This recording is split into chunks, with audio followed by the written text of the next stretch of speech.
E aí, pessoal? Bem-vindos ao Papo de Livro. Opa! A gente adora mergulhar em livros fascinantes por aqui, né? É verdade. E hoje a gente vai desvendar Psicologia do Engano, cosmovisão cristã sobre a influência da psicologia escura na geopolítica do Dagoberto Cardoso Jr. Uau! Que título, hein? Pois é, já dá pra ver que o papo vai ser intenso. Só pelo título já dá pra ter uma ideia, né? O livro explora como as táticas de manipulação psicológica impactam a fé e a liberdade no mundo. E como isso se conecta com a geopolítica. Exatamente.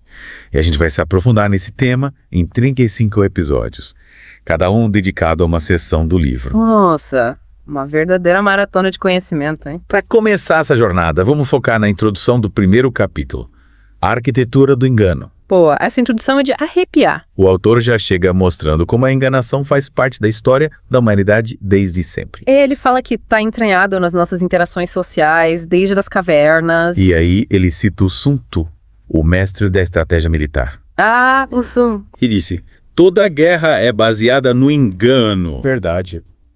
Frase icônica. Mas ele vai além. Ele não fica só na guerra. Ele mostra como essa tática está presente em tudo. Nas disputas ideológicas, na economia, na cultura. É impressionante como molda a sociedade sem a gente perceber, né? Totalmente, a gente nem se toca. E com a globalização e a tecnologia, tudo isso se amplificou. Nossa, verdade. A manipulação agora é em escala global. E a gente muitas vezes nem percebe. É de arrepiar. Ele até fala das campanhas de fake news nas redes sociais. É a pura arquitetura do engano em ação. Moldando a opinião das pessoas, controlando tudo. Exatamente. E é essa arquitetura do engano que o capítulo se propõe a desvendar. Mostrar como ela funciona na prática, né? Isso. A base psicológica por trás dela, os sistemas que sustentam. E o principal.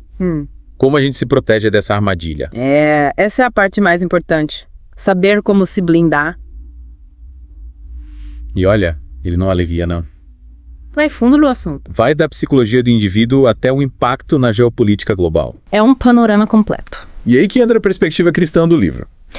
A introdução destaca a importância do tema para a fé.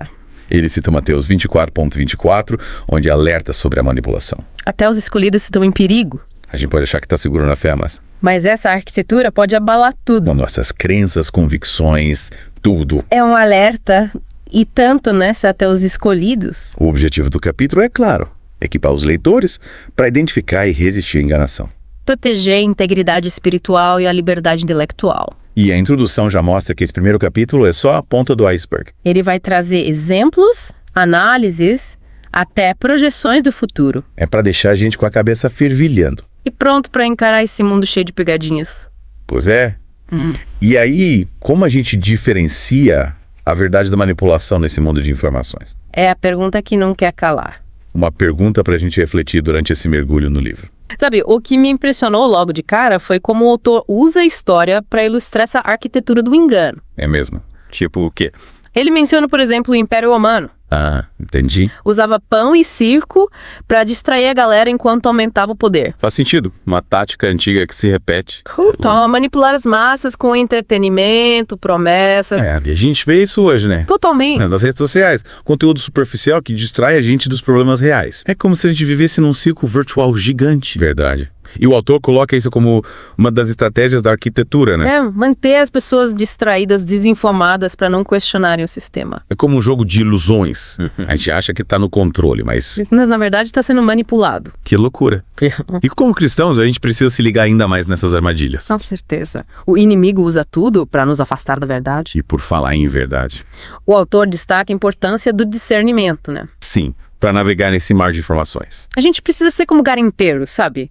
Separando o ouro da terra. Peneirar tudo a verdade da mentira. Exatamente. Não dá para engolir tudo que a gente vê por aí? Questionar, pesquisar, buscar diferentes fontes. É isso aí. E usar a Bíblia como guia, né? Para ter certeza do caminho. Concordo. A Bíblia nos dá as ferramentas para identificar a verdade. E resistir ao engano. É um dos blinda, né? Sem dúvida. Lembra de Efésios 6.12. A nossa luta não é contra seres humanos, mas contra os poderes e autoridades, os dominadores deste mundo de trevas. Isso.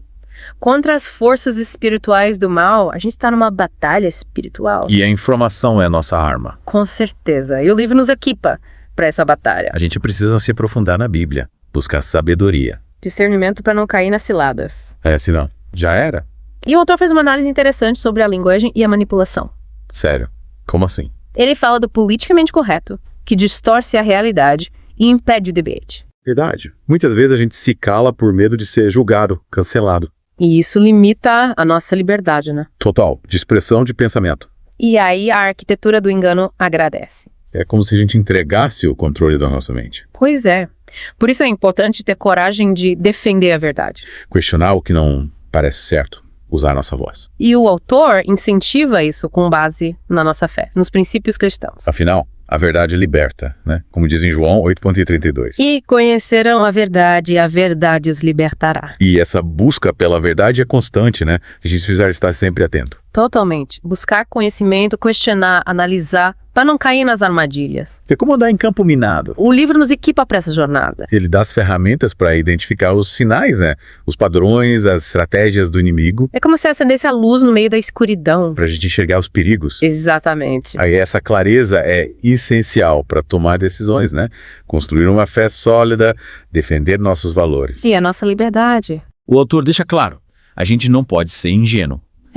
Tem que estar preparado. O mundo é complexo, cheio de armadilhas. E o legal é que ele não só expõe os problemas. E ele dá soluções também. Sim, práticas para se proteger da arquitetura. Que legal. Esse, por exemplo. Ele fala da comunidade, do estudos da palavra, da oração, do senso crítico. Nossa, é um guia completo. É como um mapa para a gente navegar nesse labirinto de informações. Encontrar a saída, chegar à verdade, viver uma vida mais plena. Exatamente. E sabe, o que me deixou pensando foi como essa arquitetura do engano se aproveita das nossas emoções. É verdade. Ele usa o exemplo do medo como uma ferramenta poderosa de manipulação. Sim, o medo paralisa. Quando a gente está com medo, fica vulnerável. A gente acredita em qualquer coisa que prometa segurança. Exatamente. E a gente vê isso o tempo todo, né? Total. Dos noticiários, campanhas políticas, nas redes sociais. É um bombardeio de notícias ruins. Criando medo e ansiedade. É dominado pelo medo. A gente que perde a capacidade de pensar, de questionar, de buscar a verdade. É como se o medo cegasse a gente. E a gente acaba seguindo qualquer um que tire a gente da zona de conforto. Qualquer líder, qualquer ideologia. E é aí que a arquitetura se instala de vez. A gente abre a porta para... E por isso a importância de uma fé sólida, né? Baseada na palavra de Deus. A Bíblia ensina a gente a não temer A confiar em dentro. todas as situações. É como dizem Salmos, né? Salmos 56.3. Quando estou com medo, confio em ti. Confiar em Deus que nos dá força. Para enfrentar os desafios. Não se deixar levar pelo medo, pela manipulação. Exatamente. E essa confiança também nos dá coragem, né? Coragem pra quê? Para questionar, para buscar a verdade. Ah, entendi. Não se contentar com as respostas fáceis que o mundo dá. A gente precisa ter essa postura crítica. Buscar a verdade sempre. Senão, a gente cai nas armadilhas. A gente precisa lembrar, essa busca não é um evento, é um processo. Contínuo. A gente precisa se atualizar sempre, se informar. E aprofundar nos ensinamentos. Ter as ferramentas certas. Para saber o que é verdade, o que é mentira. Ufa, é um trabalho, hein? Mas o livro ajuda bastante. Ele dá um bom começo. Apresenta os conceitos, como a arquitetura se manifesta, De exemplos práticos. e incentiva essa postura crítica, vigilante. Eu terminei a introdução com a cabeça a mil. É muita informação. É um tema que faz a gente pensar, questionar, buscar respostas. E a conversa continua, né? Claro, nos próximos episódios a gente vai desvendar mais. Os mistérios da arquitetura do engano. E você que está ouvindo, continue essa reflexão. Observe o mundo, as notícias. As redes sociais, os discursos. Identifique os sinais da arquitetura. Questione e pesquise. Busque a verdade. Use a palavra de Deus como guia. Ela é a nossa proteção contra a manipulação. E a gente se encontra no próximo episódio. Para continuar desvendando Psicologia do Engano. Até lá.